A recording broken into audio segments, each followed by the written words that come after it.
M'ha costat bastant trobar un lloc aquí a Castellar que em sentís realment acollit i còmode i que tingués ànima.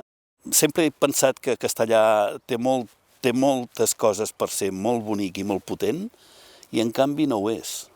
Sembla ser que telúricament també té els seus problemes aquesta zona. Té moltes aigües subterrànies i, bueno, has de buscar la tranquil·litat en tu mateix perquè la terra no te l'acaba de donar.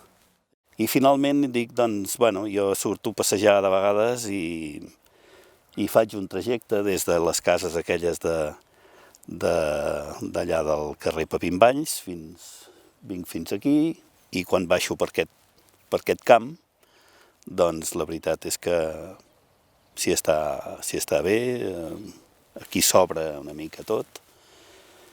Hi ha els ametllers, és relacionat amb primavera,